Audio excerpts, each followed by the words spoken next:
On va continuer l'interview, on va donner la parole à Sir James, le MC Selecta. Alors Sir James, comment tu vas ce soir? Ça va bien, merci.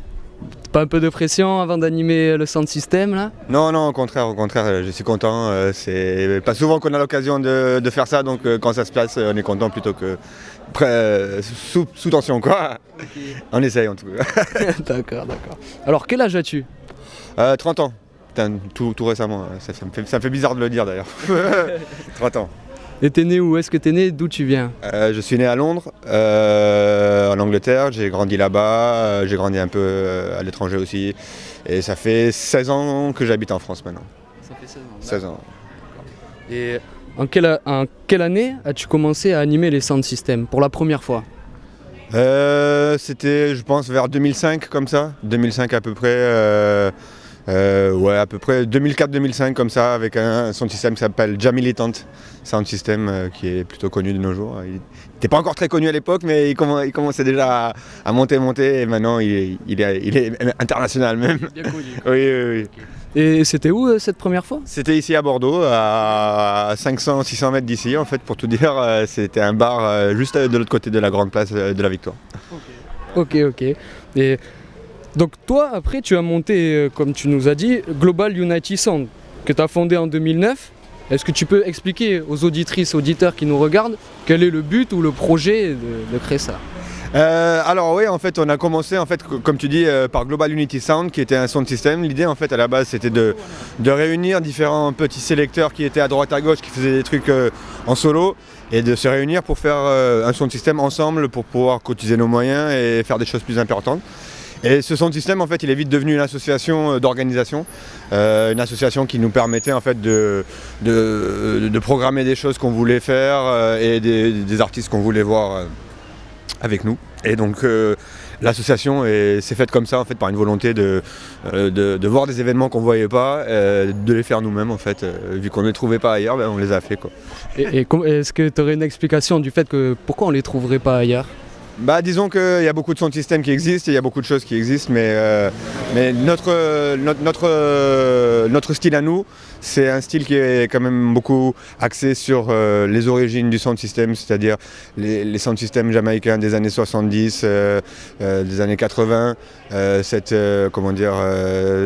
cette tradition-là, en fait, qui est la tradition du vinyle, qui est la tradition d'animateurs, de chanteurs, de MC, de toasters, d'une session en fait où tu retrouves de la vie au-delà de juste une sélection musicale.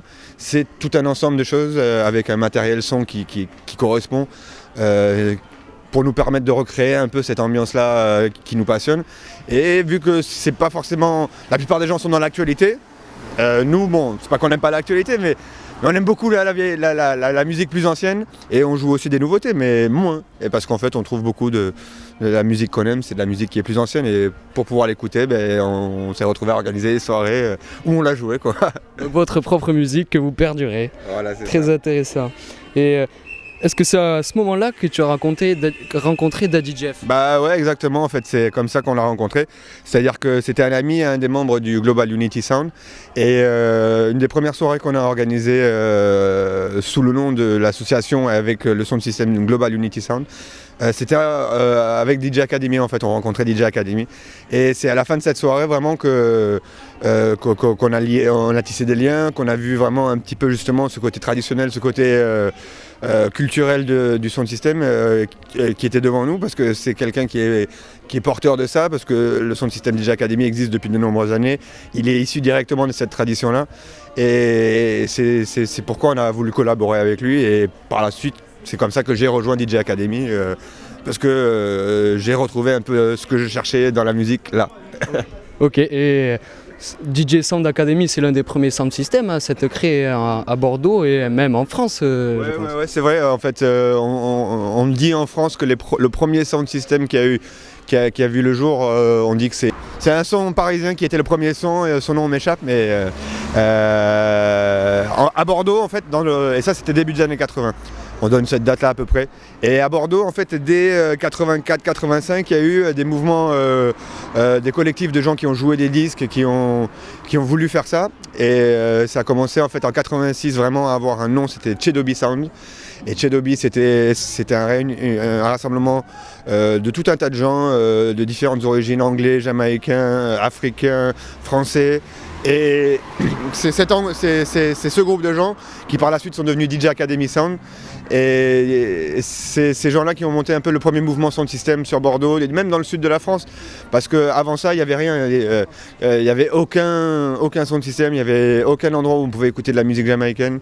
Un des membres fondateurs du Tchedobi Sound, donc Demba, c'est lui en fait qui a monté par exemple le premier shop reggae pour les disques qu'il y a eu dans le sud de la France, à Bordeaux ici, il en a eu plusieurs.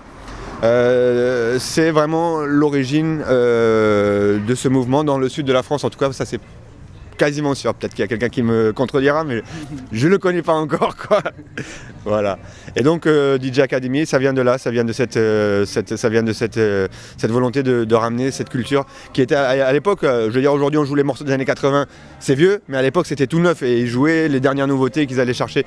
Jeff habitait entre la France et Londres et il ramenait les disques, il ramenait les dernières nouveautés, les trucs qu'aujourd'hui on appelle vieux, c'était à l'époque nouveau. Et du coup c'est eux qui ont ramené tout cet engouement et ça s'est développé beaucoup à Bordeaux, hein. Bordeaux ça a été une grande ville du reggae. Ils ont organisé des soirées sound system où il y avait plus de 1000 participants. C'est des choses qu'aujourd'hui on n'envisage plus trop, quoi, à Bordeaux, à part pour les énormes têtes d'affiche internationales et encore. Peut-être pas française. Ouais, française c'est plutôt rare. Mais, je veux dire, l'autre jour il y a eu ce qu'on pourrait dire le plus populaire des sounds français au niveau clairement réponse du public, ce serait OBF. Et ils sont venus et ils ont fait 700 et quelques entrées, 800 entrées. Et déjà c'est énorme hein, pour un sound system et c'est indéniable. Mais même aujourd'hui on ne retrouve pas les hauteurs de cet engouement qu'il y avait à cette époque-là, populaire, pour cette nouveauté qui était le sound system reggae dans la ville et dans le sud de la France, quoi.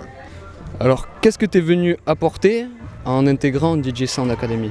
DJ Academy, moi je dirais que ce que j'ai amené qui existait plus trop dans le DJ Academy Sound à l'époque, c'est justement DJ Academy, ça s'appelait comme ça parce qu'il y avait beaucoup de chanteurs, de toasters, de gens qui étaient au micro, qui animaient, et c'était spontané. Et quand j'ai rencontré Jeff a remonté le son, il avait remonté le sound system et il était reparti dans cette idée-là, mais il n'y avait plus tous ces gens autour, il n'y avait plus tous ces chanteurs, ces toasters, ces animateurs, parce que moi je suis ni chanteur ni toaster, hein.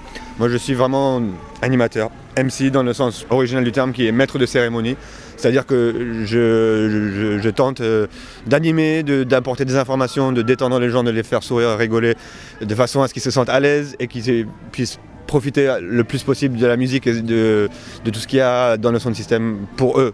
Parce qu'on sait très bien que c'est pas facile des fois de se détendre quand on est entouré de gens, quand on sait pas trop où est-ce qu'on est, qu'est-ce qu'on fait là.